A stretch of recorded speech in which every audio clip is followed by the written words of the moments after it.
नमस्कार मित्रों, आज की तारीख है 28 जून 2017। 28 जून 2017 बुधवार। जीएसटी को लागू होने में बस अब 2-3 दिन है और ये वीडियो जीएसटी के ऊपर है कि जीएसटी में 4 फंडामेंटल प्रॉब्लम है। बहुत सारे टेक्निकल एडमिनिस्ट्रेटिव प्रॉब्लम है लेकिन वो सॉर्ट आउट हो सकते हैं, इसलिए उसमें फोकस नहीं करना। जैसे 37 रिटर्न फाइल करना, कैलकुलेशंस इसमें एक पॉइंट के बाद बहुत ज़्यादा कॉम्प्लिकेटेड हो जाते हैं। वो प्रॉब्लम तो है और उससे छोटे बिजनेसमैन हैं जिनका टर्नओवर करोड़, 2 करोड़, 5 करोड़ से कम है, उन्हें काफ़ी नुकसान होगा। अधिकतर इसमें से बंद हो जाएंगे। लेकिन चूँकि 4 फंडामेंटल प्रॉब्लम्स है और वो फंडामेंटल प्रॉब्लम कितनी भी एडमिनिस्ट्रेटिव सिस्टम सुधारे दूर नहीं हो सकता। एक तो जीएसटी है वो रिग्रेसिव है। रिग्रेसिव मतलब जिसकी इनकम कम है उस पे ये as a percentage of income ज़्यादा पैसा उससे ले लेगा। और दूसरा regressive with respect to percentage, regressive with respect to wealth, कि जिसके पास वेल्थ कम है उस पर भी as a percentage of his wealth regressive tax उससे ज़्यादा पैसा लेता है। जीएसटी, सेल्स टैक्स, ये सारे टैक्स रिग्रेसिव है। वेल्थ टैक्स और इनकम टैक्स है वो रिग्रेसिव नहीं है। रिग्रेसिव से जो लोअर क्लास है उसकी परचेसिंग कैपेसिटी कम हो जाती है और फिर मैं नेक्स्ट एक्सप्लेन करूँगा कि उससे आगे क्या प्रॉब्लम होती है। दूसरा जीएसटी का प्रॉब्लम है मिसिंग ट्रेडर प्रॉब्लम। तो मिसिंग ट्रेडर प्रॉब्लम पे एक वीडियो है, ये आप नोट कर लीजिए, tinyurl.com, tinyurl.com/गोदरेज लैंड पे एक टाइम्स ऑफ इंडिया का आर्टिकल आएगा, मैं उसके बारे में भी थोड़ी देर बाद बात करूंगा। RRPWT tinyurl.com RRPWT टाइप करेंगे तो मेरा वेल्थ टैक्स के ऊपर वीडियो आएगा, कुछ 1.5-2 साल पुराना वीडियो है। RRPW2 ये मेरा फेसबुक आर्टिकल है वेल्थ टैक्स के ऊपर। RRP वीडियो आप टाइप करेंगे तो हमारे सारे राइट टू रिकॉल ग्रुप के कुछ 40, 50, 60 वीडियो है अलग अलग टॉपिक पे, बांग्लादेशी से लेके right to recall, jury system, EVM, बहुत सारे टॉपिक्स पे सारे आपको मिल जाएंगे। आप सर्च कर सकते हैं टॉपिक के हिसाब से। और ये वीडियो है RRP GST 1, ये मिसिंग ट्रेडर प्रॉब्लम को एक्सप्लेन करता है और दूसरा प्रॉब्लम भी एक्सप्लेन करता है, उसको मैं अभी ज़्यादा डिटेल में एक्सप्लेन करूंगा कि कैसे मिसिंग ट्रेडर प्रॉब्लम की वजह से छोटे बिजनेसमैन है वो ख़त्म हो जाएंगे। मिसिंग ट्रेडर प्रॉब्लम का एक सॉल्यूशन मैंने दिया है, स्टैश। तो अब इसके बाद आता है कि तो पहला प्रॉब्लम मैंने बताया जीएसटी में है, रिग्रेसिव है। दूसरा मिसिंग ट्रेडर प्रॉब्लम।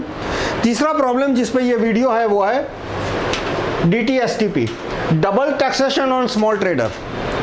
जीएसटी में कहता है 1 नेशन 1 टैक्स, कि सिंगल टैक्स होगा, कि जो इनपुट है वो वापस मिल जाएगा। लेकिन मैं एक्सप्लेन करूंगा कि स्मॉल ट्रेडर जो है उसको इनपुट टैक्स से वो वापस नहीं मिलता, तो इफेक्टिवली उसके ऊपर नहीं, उसके कस्टमर के ऊपर डबल टैक्स पड़ता है। ये बहुत इंपॉर्टेंट है समझना कि स्मॉल ट्रेडर के ऊपर डबल टैक्स नहीं पड़ रहा, स्मॉल ट्रेडर के जो कस्टमर है उसके ऊपर डबल टैक्स पड़ सकता है।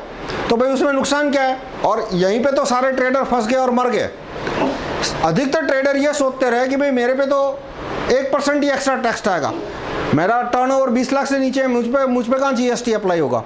लेकिन उन्होंने ये नहीं देखा कि उनके कस्टमर के ऊपर डबल टैक्स आएगा, कस्टमर के ऊपर डबल टैक्स आएगा, इसलिए कस्टमर उनको छोड़ के जो रेगुलर जीएसटी वाले हैं उसमें चले जाएंगे। और इस तरह से जो स्मॉल बिजनेसमैन है उनका टर्नओवर, उनका कस्टमर बेस धीरे धीरे खत्म हो जाएगा, वो भी खत्म हो जाएंगे, उनके एम्प्लॉय भी बेरोजगार हो जाएंगे और उससे प्रॉब्लम बढ़ेगी। अब तो ये 3 प्रॉब्लम जो है वो जीएसटी के फंडामेंटल प्रॉब्लम है, एडमिनिस्ट्रेटिव टेक्निकल नहीं है। Regressive tax, missing trader problem, DTSTP, double taxation on small trader problem. और इन 3 प्रॉब्लम से ऐड होके क्या होता है कि जिस देश में जीएसटी नहीं है, जैसे अमेरिका में जीएसटी नहीं है, वहाँ से स्टेट सेल्स टैक्स है पर जीएसटी नहीं है।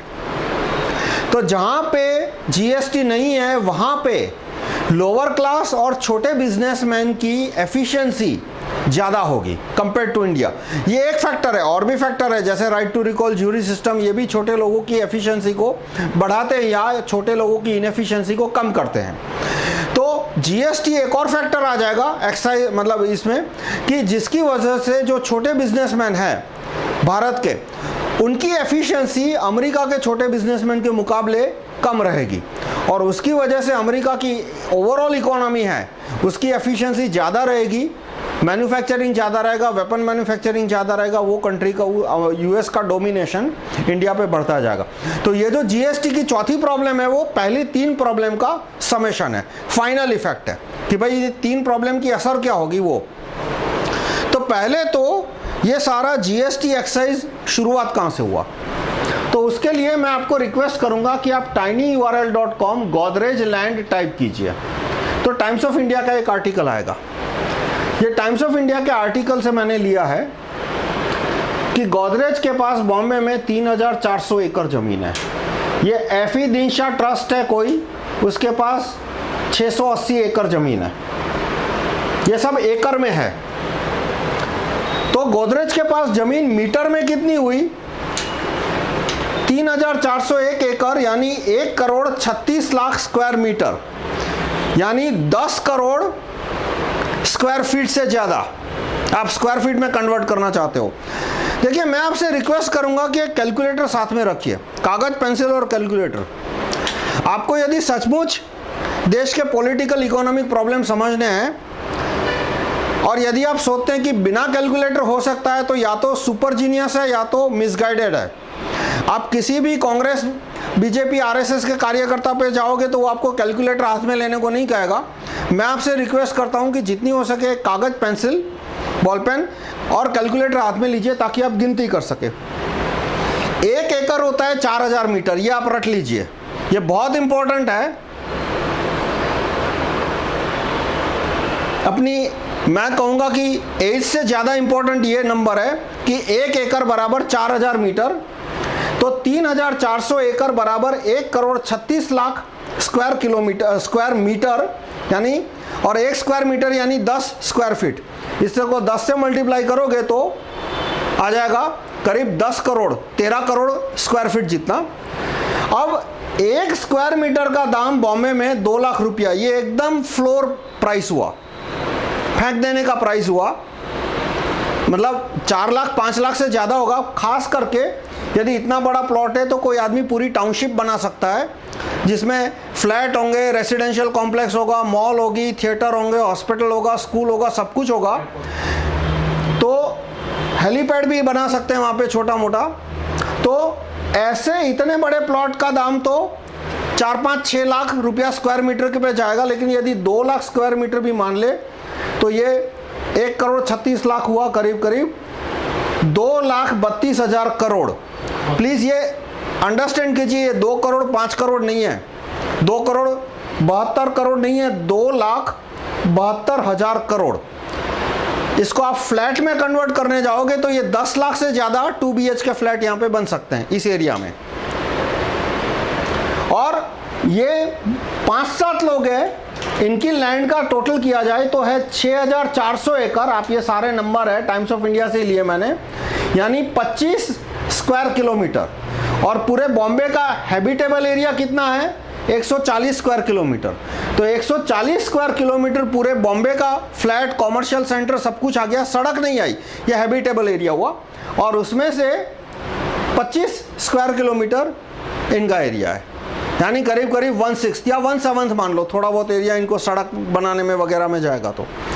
तो इससे आप देख सकते हैं कि land ownership, urban land ownership कितनी कंसंट्रेटेड है। अब गोदरेज भाई के पास जितनी ज़मीन है उससे 10 गुनी टाटा के पास बॉम्बे में नहीं है। अधिकतर लैंड टाटा ने बॉम्बे में बेच दी, उनके पास बॉम्बे में आ रहा है। और ये गोदरेज के पास लैंड अकेले बॉम्बे में है। उसके बाद थाने और दूसरे राज्य जो है गुजरात वगैरह वो ऐड करते जाओ तो ऐड करते जाओ।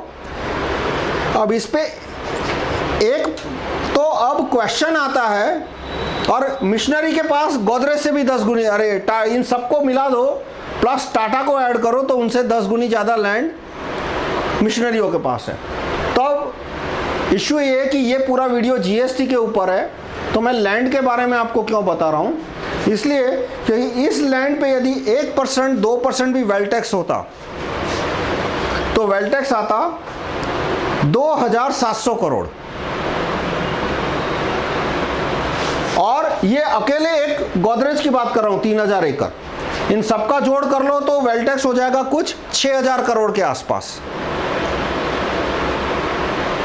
और पूरे इंडिया का ऐड कर दो इस तरह से।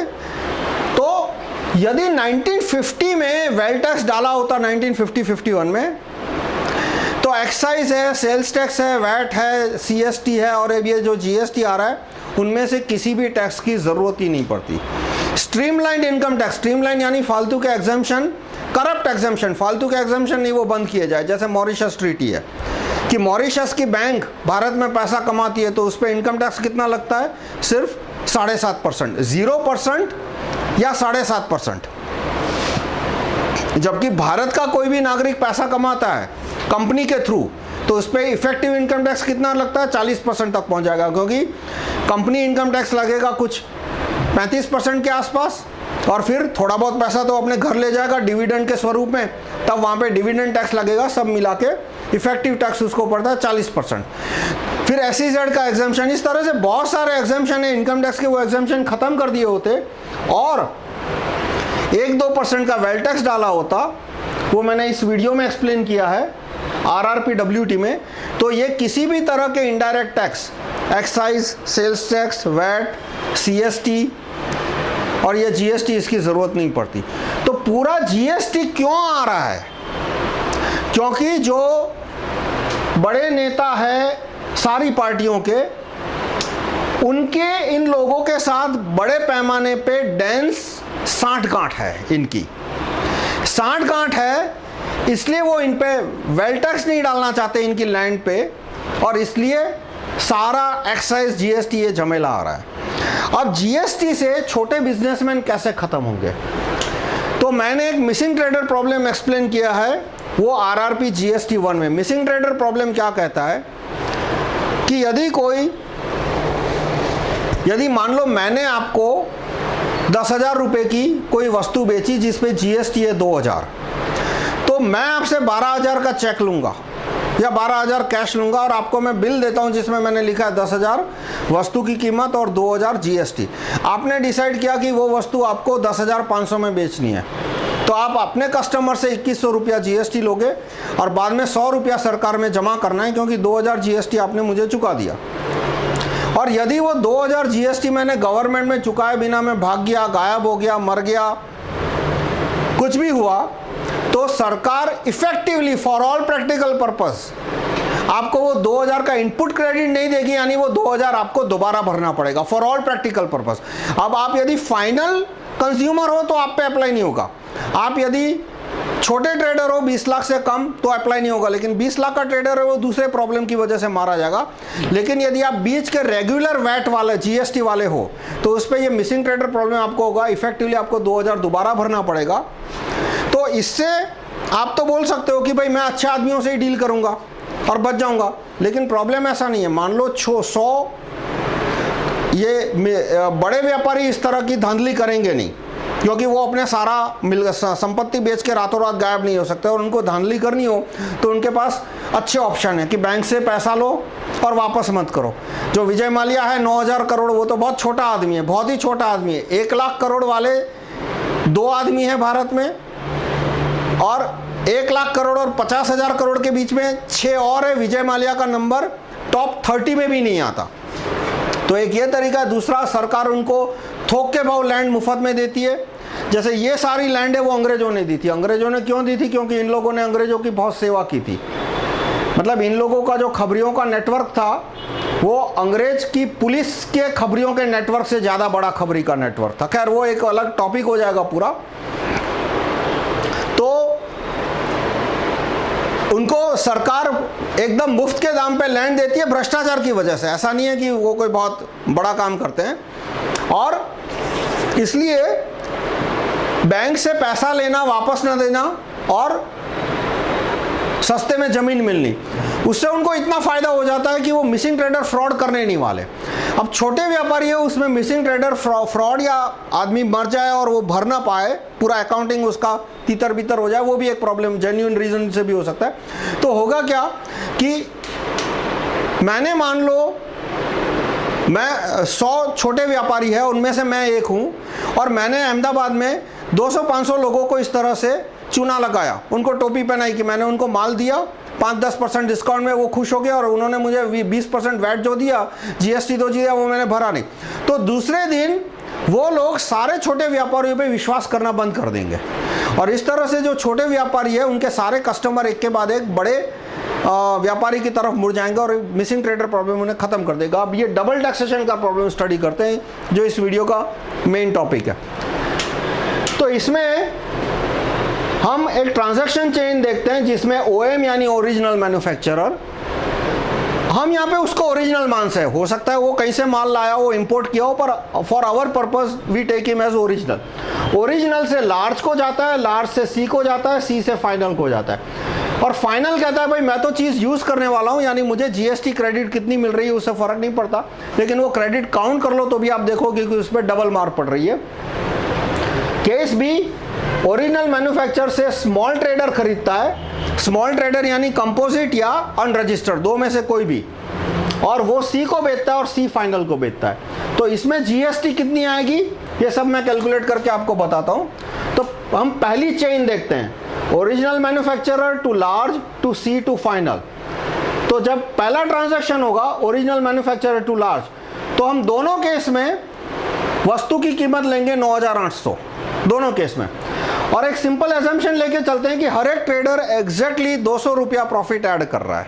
एग्जैक्टली आप प्रॉफिट का आंकड़ा कुछ भी कर दो, 100 कर दो, 50 कर दो, 500 कर दो, ये आर्ग्यूमेंट वही रहेगी। और जीएसटी 18% के बजाय मैं 20% ले रहा हूं थोड़ा राउंडिंग ऑफ करने के लिए। आप 20% लो या 15% लो या 25% लो, उससे भी इस पर कोई फर्क नहीं पड़ेगा। तो ओरिजिनल जो है उसको इनपुट क्रेडिट, अब जीएसटी में कहीं भी आप जाओ तो ये मत देखो चीज का दाम क्या है, जब चीज का कॉस्ट है तो उसके दो कंपोनेंट हो गए, प्राइस और जीएसटी इनपुट क्रेडिट, और जो सेलिंग प्राइस है तो उसके भी दो कंपोनेंट हो गए, प्राइस प्लस जीएसटी। तो वो ओरिजिनल है इसलिए हम उसका जीएसटी 0 ले रहे हैं, इनपुट क्रेडिट। अब प्रॉफिट उसने लगाया 200, यानी वो माल बेचेगा 10,000 में, जीएसटी 20% लगेगा तो 2,000 जीएसटी हुआ, यानी 12,000 में उसने माल लार्ज को बेचा। तो 12,000 कहना एक्चुअली गलत है, हमें यही कहना चाहिए 10,000 प्लस 2,000, और वो जीएसटी चुकाएगा 2,000 रुपया सरकार को। अब लार्ज ने वही माल सी को बेचा, उसने भी 200 रुपया प्रॉफिट लिया और 20% जीएसटी है, तो वो जीएसटी लेगा सी से 2,040, और उसने सी को माल बेचा 12,240। मैं आपसे रिक्वेस्ट करूंगा कि आप कागज बॉल पेन ले और कैलकुलेटर भी ले।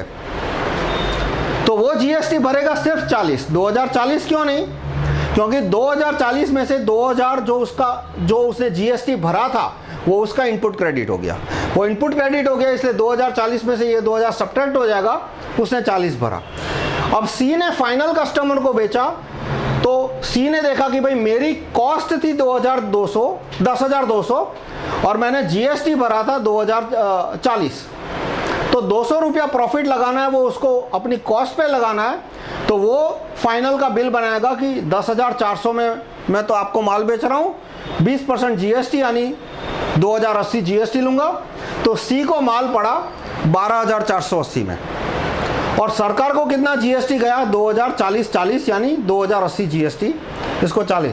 तो final cost to end consumer, क्योंकि उसमें जीएसटी आ गई, क्योंकि वो आगे बेचने नहीं वाला, वो उसको कंज्यूम करने वाला, वो हो गया 12,480 और सरकार को जीएसटी मिला 2,080। अब मान लो बीच में कहीं स्मॉल ट्रेडर आ जाता है, किसी ने गलती से या जानबूझ के उसने स्मॉल ट्रेडर से खरीदा, तो क्या होगा, ओरिजिनल मैन्युफैक्चरर टू स्मॉल, तो 9,800 कॉस्ट है, 200 उसका प्रॉफिट, उसने 10,000 में बेचा, 20% जीएसटी यानी 2,000, तो उसका फाइनल सेलिंग प्राइस हो गया 12,000। तो अब सी क्या कहेगा, उसकी कॉस्ट 12,000 हो गई। देखो यहाँ पे लार्ज की कॉस्ट 10,000 है, इनपुट क्रेडिट 2,000 है, लेकिन यहाँ पे जो स्मॉल ट्रेडर है उसकी कॉस्ट 12,000 हो गई, इनपुट क्रेडिट 0 हो गई, क्योंकि स्मॉल ट्रेडर कंपोजिट हो या 20 लाख से कम वाला अनरजिस्टर्ड स्मॉल हो, वो उन्होंने जितना जीएसटी भरा है वो उनको इनपुट क्रेडिट नहीं मिलती, ये जीएसटी का कानून है। अब उसने 200 रुपया प्रॉफिट लिया, प्रॉफिट उतना ही लिया जितना लार्ज ले रहा था, तो उसकी कॉस्ट हो गई 12,200। अब उस पे जीएसटी लगेगा 0%, 1%, 2.5%। अब मेरा पॉइंट क्या है कि हम उस 1%, 2.5% को भूल भी जाए 1% को तो कोई फर्क नहीं पड़ता, इसलिए मैंने 0% रखा है।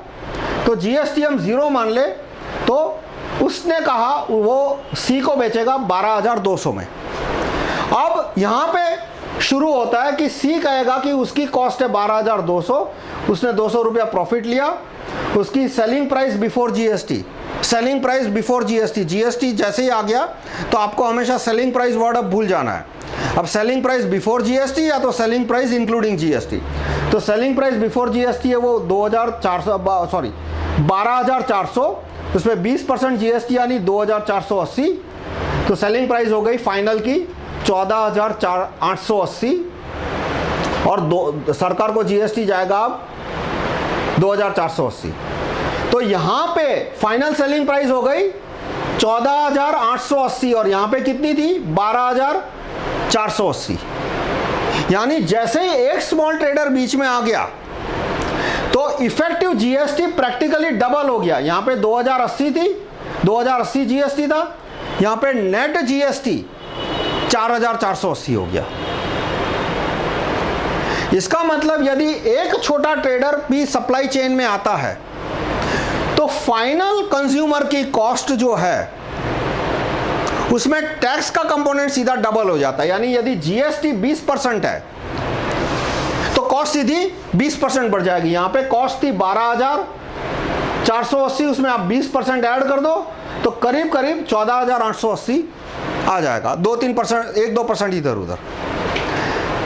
तो ये double taxation on small trader problem में बोल रहा हूं, पर इसको नाम वैसे सही में समझना हो तो आपको double taxation on consumer of small trader problem.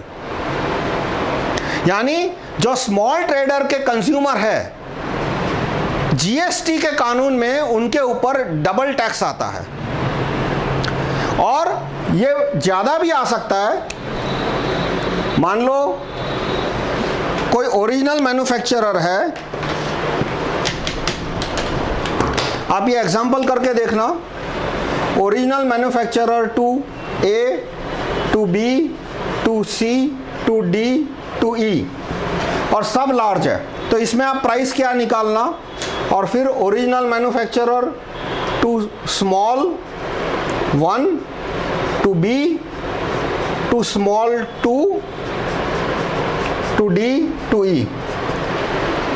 तो यदि जीएसटी का रेट आप 20% लेके चल रहे हो तो यहां पे 2 स्मॉल बीच में आ गए तो फाइनल टैक्स, फाइनल प्राइस में टैक्स है यहां पे करीब करीब 20% आएगा, यहां पे सीधा 40 नहीं 60% हो जाएगा।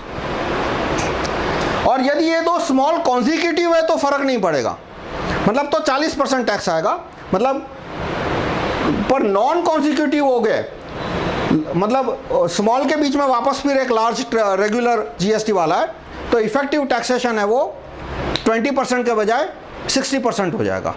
तो माल का जो फाइनल कॉस्ट है वो 40% इंक्रीज हो जाएगा। और जीएसटी यदि 10% है तो माल का कॉस्ट 10% इंक्रीज हो जाएगा। वापस हम इस एग्जांपल में आए, जीएसटी यदि 38% है, 28% यानी 38%, 28% को हम 30% मान के चले तो यहाँ पे माल की कीमत 30% बढ़ जाती।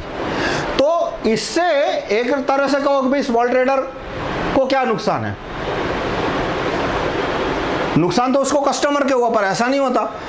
अब होगा क्या, फाइनल कहेगा कि भाई मैं आपसे माल नहीं खरीदना चाहता, मैं किसी और सी से खरीदूंगा। तो आज नहीं तो कल सी क्या बोलेगा स्मॉल को कि भाई या तो तू रेगुलर जीएसटी स्ट्रक्चर में आ जिसमें 1% नहीं है, जिसमें 18% जीएसटी है और इनपुट क्रेडिट लेना है, ठीक है, 18% 20% जीएसटी भरना है और इनपुट क्रेडिट लेना है, तो वहां वो मिसिंग ट्रेडर प्रॉब्लम की वजह से हलाल हो जाएगा। मतलब ये स्मॉल है, उसने कहा कि नहीं भाई मुझे रेगुलर जीएसटी स्ट्रक्चर में नहीं जाना, रेगुलर जीएसटी स्ट्रक्चर यानी 20% टैक्स भरो और जितना टैक्स भरा है वो तुम इनपुट क्रेडिट क्लेम करो। तो वो कहेगा कि नहीं भाई मुझे स्मॉल ही रहना है, 1% वाले में या 0% वाले स्ट्रक्चर में लेना है, तो सी उसको अपनी सप्लाई चेन से बाहर कर देगा, क्योंकि भाई तेरी वजह से मेरा जो फाइनल कस्टमर है उसकी कॉस्ट है वो 20% बढ़ रही है, आज नहीं तो कल नहीं तो परसों वो मेरी दुकान छोड़ के दूसरी दुकान पे चले जाएगा, तो या तो तू चेंज कर या तो मैं तुझे स्मॉल को हटा के लार्ज रख लूँगा। और यदि स्मॉल लार्ज बनने की कोशिश करता है, 18% वाले स्ट्रक्चर में आने की कोशिश करता है, तो मिसिंग ट्रेडर प्रॉब्लम और ये जो सारे अकाउंटिंग प्रॉब्लम है उसको ख़त्म कर देंगे। तो आइदर वे, दिस वे और that way, small traders, small manufacturer सब, और स्मॉल कौन, जिनका टर्नओवर 20 लाख से नीचे है उनको तो दूसरे ही दिन मार पड़नी शुरू हो जाएगी, लेकिन जो 75 लाख से नीचे हैं उनको भी किसी तरह से वो 18% स्ट्रक्चर में चले गए, तो आज नहीं तो कल नहीं तो परसों मिसिंग ट्रेडर प्रॉब्लम की वजह से उनके कस्टमर कम होते जाएंगे दिन ब दिन। मतलब यहाँ पे स्मॉल को एक तरह से देखो, सरकार क्या कर रही है, उनको टॉर्चर नहीं कर रही, लेकिन सरकार ने कानून ऐसा बनाया है कि उनके कस्टमर है, उन पे कॉस्ट बर्डन बढ़ रहा है, वो कस्टमर जो स्मॉल का कस्टमर था वो खिसक के लार्ज में चला जाएगा। मतलब उनको गला दबा के नहीं मार रहे, पर उनका ऑक्सीजन है वो छीन रहे हैं। और ये जीएसटी के कानून, और जीएसटी आया क्यों,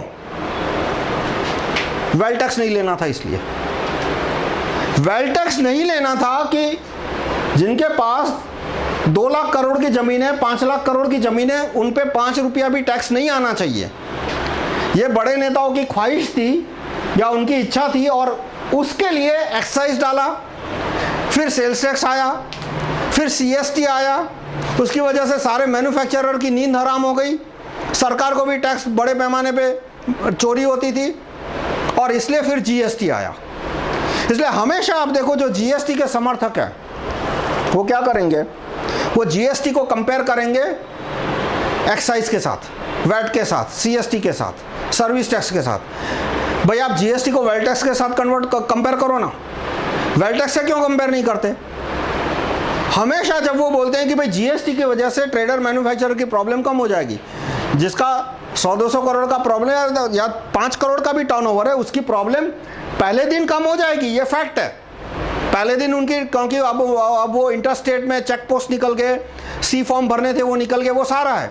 लेकिन जैसे जैसे उनके कस्टमर कम होके बड़े के पास जाएंगे, उनके प्रॉब्लम बढ़ते जाएंगे, और वो सारा प्रॉब्लम इसलिए क्योंकि वेल्थ टैक्स नहीं लेना। अब बड़े में सबसे ज़्यादा बेनिफिट किसको होगा? विदेशी कंपनियों को, क्योंकि भारत की कंपनियां हैं, उनके ऊपर इतना डेट हो चुका है, इतना एनपीए हो चुका है। जैसे आप पढ़ते हैं अक्सर कि भाई 10 लाख करोड़ का एनपीए, एक्चुअल आंकड़ा तो 15-20 लाख करोड़ क्रॉस कर गया है एनपीए का। किसानों का जो एनपीए वो तो 1 लाख 1.5 लाख करोड़ का है, वो तो 1/10 भी नहीं है। जो टोटल इंडस्ट्री का एनपीए है वो तो अभी 15-20 लाख करोड़ क्रॉस कर चुका है कब का। और इसलिए उनके पास दूसरा, उनके पास टेक्नोलॉजी नहीं है, उनके पास ओरिजिनल इनोवेशन नहीं है। तो जो विदेशी कंपनियां हैं उनके पास सब कुछ है, उनके पास है, उनके पास ओरिजिनल इनोवेशन है, उनके पास सारे पेटेंट है, उनके पास पूरी मशीनरी है मास मैन्युफैक्चरिंग करने के लिए। उनको सिर्फ मशीनरी इंडिया में लाके बड़े पैमाने पे मैन्युफैक्चरिंग शुरू करनी है। अब वॉलमार्ट है तो उसके लिए तो प्रॉब्लम बहुत ही आसान हो गया, सीधा पोर्ट पे माल उतारा, वहाँ उसने 15-20% कस्टम ड्यूटी भरी, उसके ऊपर उसने 18% जीएसटी भरी। अब उसी का ट्रक है, वो एक स्टेट से दूसरे स्टेट आएगा तो जीएसटी प्रैक्टिकली ज़ीरो हो गया, क्योंकि जो जीएसटी उसने पोर्ट पे भरा, सी पोर्ट पे भरा, वो उसको इनपुट क्रेडिट मिल गया। और एक ही कंपनी की 2 ब्रांच है, एडमिनिस्ट्रेटिव क्या है, उसको 2 अलग अलग एंटिटी रजिस्टर करानी पड़ेगी। एक गुजरात में रजिस्टर करानी पड़ेगी, मान लो बॉम्बे से माल आता है तो बॉम्बे में एक एंटिटी है, उसने गुजरात को माल सप्लाई किया तो इफेक्टिव जीएसटी, और अहमदाबाद में यदि उसने माल बेचा तो जो भी कस्टमर से जीएसटी भरा उसका डिफरेंस उसे भरना है, और उसको किसी तरह की हेडेक नहीं आएगी। और उनको जो प्रॉब्लम आएगी वो उनके पास अकाउंटेंट है, लॉ एक्सपर्ट है, वो सॉल्व कर लेंगे। लेकिन छोटे को, जिसका 5-10 करोड़ का टर्नओवर है, उसको कोई एक प्रॉब्लम आती है तो उसके लिए वकील से मिलना, सीए से मिलना, पूरा अकाउंट रिवाइज करना, तो उसके लिए in terms as a percentage of इस बिजनेस वो कॉस्ट बड़ी हो गई। तो इस हिसाब से जैसे जीएसटी से फाइनल रिजल्ट क्या होगा कि स्मॉल जो है उनका धंधा खत्म होता जाएगा, उनके एम्प्लॉई कम होते जाएंगे, और उनका बिजनेस का 1% लार्ज को चला जाएगा।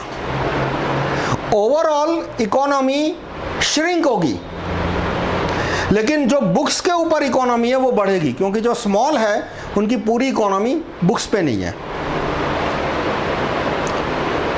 आधी चीज वो बुक्स के बाहर रखते हैं। और इसी तरह से एम्प्लॉयमेंट में क्या होगा, जो स्मॉल यूनिट बंद हो जाएगा तो उसके 4-5-10 कारीगर जो भी है वो अनएम्प्लॉयड हो जाएंगे। उनमें से कुछ एक को लार्ज में जॉब मिलेगी, यहाँ पे 10 अनएम्प्लॉयड होंगे तो 10 में से 5-7 को वहाँ पे दूसरी जगह जॉब मिलेगी। लेकिन तो टोटल एम्प्लॉयमेंट कम होगी, लेकिन ऑन बुक एम्प्लॉयमेंट बढ़ जाएगी। ऑन बुक क्यों बढ़ेगी, क्योंकि जो लार्ज है वो सब कुछ बुक्स पे आता है। और ये भी है इससे कि जो स्मॉल और मीडियम यूनिट है जो बंद होंगे और उसकी वजह से एम्प्लॉयमेंट बढ़ेगी, उसमें अधिकतर होंगे 45+, और कंपनियां जिनको एम्प्लॉयमेंट देगी वो अधिकतर होंगे 20 to 30 के बीच में। तो ये भी है कि जो 45+ अनएम्प्लॉयड होते हैं वो स्टैटिस्टिक्स में नहीं आते।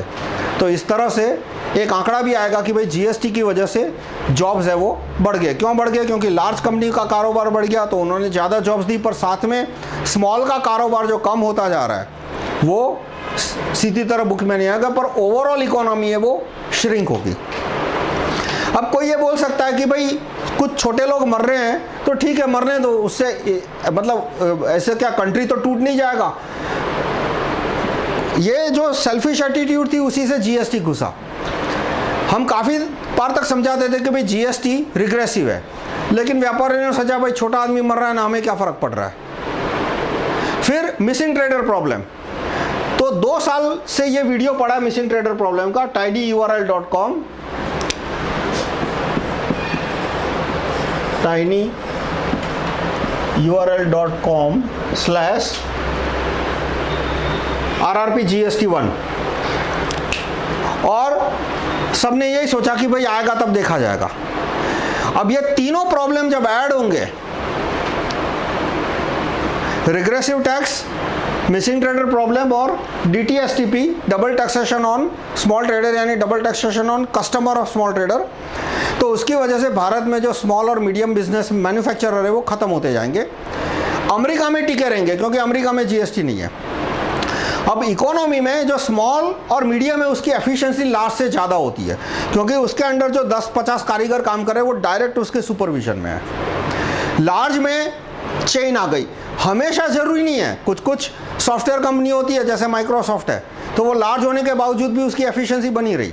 पर आप अधिकतर मैन्युफैक्चरिंग कंपनी देखोगे, इवन सॉफ्टवेयर के अंदर भी जो अधिकतर लार्ज कंपनियां हैं, तो उनकी compare to small company efficiency कम है, और वो अपनी एफिशिएंसी कैसे मेंटेन करते हैं, वो स्मॉल कंपनी को टेक ओवर करते रहते हैं।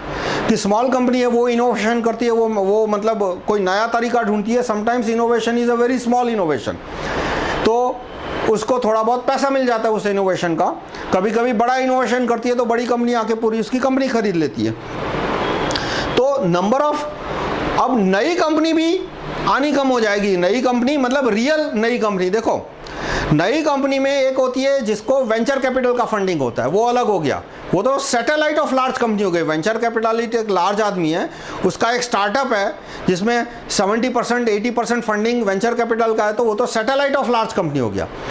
रियल स्टार्टअप किसको कहते हैं, जिसमें कोई रिलेटिवली छोटा आदमी जिसके पास 20 करोड़ से कम पैसा है, 30 करोड़ से कम पैसा है, वो सारा का सारा अपना पैसा लगा के कंपनी शुरू कर रहा है। अपने पैसे से उसने ऑफिस खरीदी या रेंट पे ली, अपने पैसे से वो एम्प्लॉय को सैलरी दे रहा है, अपने पैसे से वो 1-2 साल तक लॉस बर्दाश्त कर रहा है। इसे कहते हैं रियल स्टार्टअप। तो रियल स्टार्टअप अमेरिका में थोड़े बहुत होते हैं, लेकिन इंडिया में वो कम होते जाएंगे, क्योंकि रियल स्टार्टअप में बिगिनिंग में it will be always small और मीडियम, और वो स्मॉल है तो इफेक्टिवली उसके बायर पे डबल टैक्स आएगा। और यदि वो जीएसटी स्ट्रक्चर में जाता है, सॉरी रेगुलर स्ट्रक्चर में जाता है 18% प्लस इनपुट क्रेडिट, तो बायर उस पर भरोसा नहीं करेगा कि भाई ये जो 100 छोटे व्यापारी है उनमें से 100 में से 97-98 भर देंगे इनपुट क्रेडिट जो जीएसटी उन्होंने वसूला वो, लेकिन 1-2 तो नहीं भरेंगे, 2-3 नहीं भरेंगे, और उस 2-3 की वजह से वो सब पे मिसट्रस्ट करेगा, सबसे बिजनेस कम कर देगा। तो अमेरिका में स्मॉल और मीडियम है वो जल्दी ग्रो होंगे और यहाँ नहीं होंगे। और फ्रांस में जिन जिन कंट्री में जीएसटी आई वहाँ पे स्मॉल और मीडियम बिजनेसेस की एफिशिएंसी कम हुई है, फ्रांस में आई तो फ्रांस में एफिशिएंसी कम हो गई। अब स्मॉल और मीडियम का दूसरा बेनिफिट क्या है सोसाइटी को, इंडस्ट्री को, कि सबसे ज़्यादा स्किल एडिशन स्मॉल बिजनेस में होता है।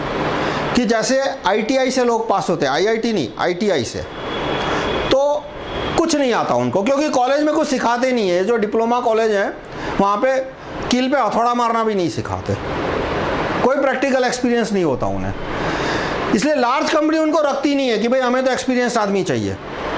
स्मॉल एम्प्लॉयर है वो उसको रख लेता है कि भाई तू मेरे अंडर में काम करने वाला है, आई विल मेक श्योर, भले उसको बिगनिंग में कम सैलरी दे पर आई विल मेक श्योर कि यू वर्क प्रॉपरली, मतलब कि मैं 10,000 सैलरी देता हूँ तो 10,000 का काम मैं तुझसे निकलवाऊंगा, मैं सुपरवाइज करूंगा तेरे को। लार्ज कंपनी क्या कहेगी कि भाई तनख्वाह 20,000 देंगे, पर तभी देंगे जब 20,000 की आपकी कैपेबिलिटी है। अब जो डिप्लोमा लेके बाहर निकला है उसकी कैपेबिलिटी नहीं है क्योंकि वहाँ डिप्लोमा में उसको कोई कॉलेज में उसको कुछ सिखाया नहीं है। तो जो स्मॉल एम्प्लॉयर है, और ये प्रॉब्लम पूरे वर्ल्ड में है, ऐसा नहीं, अमेरिका में भी जो यूनिवर्सिटी पास आउट्स है उनका वर्क एक्सपीरियंस इतना हाई नहीं होता, कंपेयर टू इंडिया बेटर होता है, पर इंडस्ट्री उनको सीधा एक्सेप्ट नहीं करती।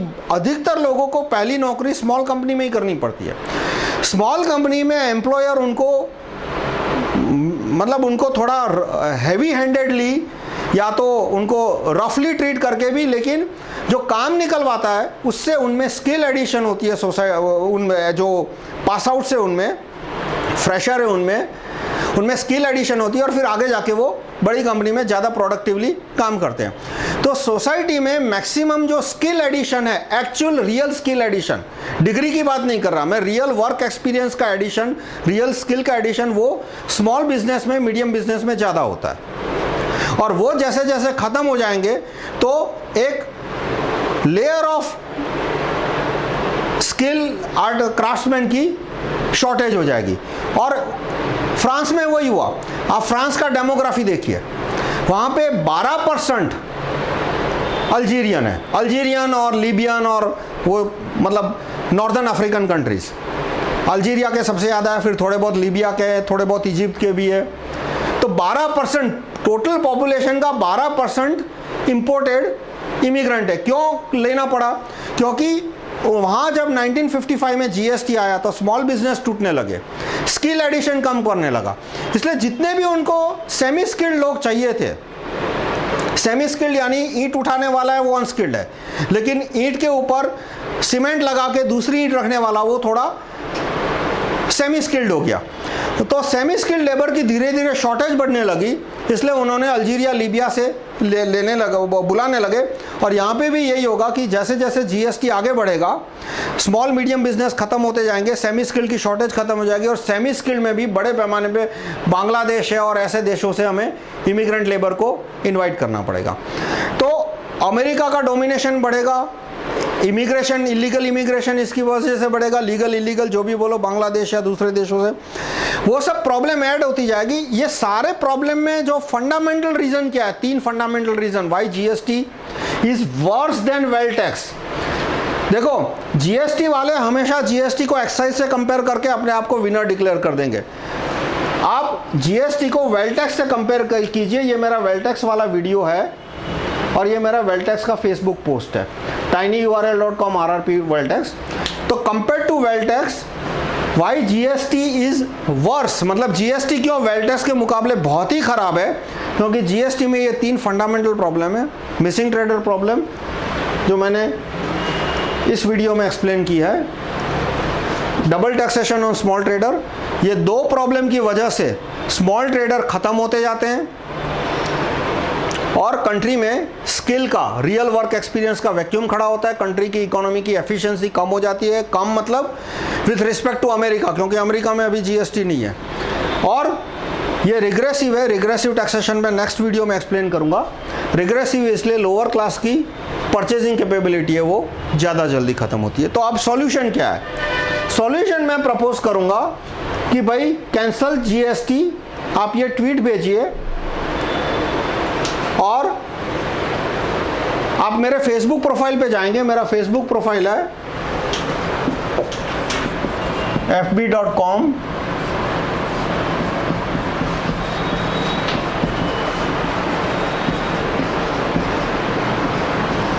मेहता राहुल सी। तो इसको आपको ये पूरे पोस्ट मिलेंगे, इसमें ये आपको कॉपी पेस्ट करके ले सकते हो, ट्वीट ले सकते हो कि प्रिंट वेल्थ टैक्स लॉ, ये वेल्थ टैक्स का पूरा कानून जो मैंने प्रपोज किया है, मैंने इसको प्रधानमंत्री जी के वेबसाइट पे mygov.in पे मैंने अपलोड किया है। आप इसे डाउनलोड करके देख सकते हो, दिखाना हो तो दिखा सकते हो किसी को। तो आप @PMO इंडिया को ट्वीट कीजिए कि cancel GST print wealth tax law.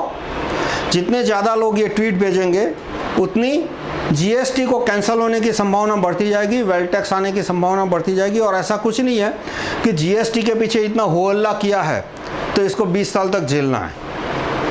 खराब कानून है, कितना भी हो हल्ला हो, 30 जून को हो हल्ला होगा, 1 जुलाई को और धूम धड़ाके होंगे, अखबार में पूरे पेज भर भर के एडवर्टाइज आ रही है ताकि अखबार वाले ये सब चीज़ें छापे नहीं।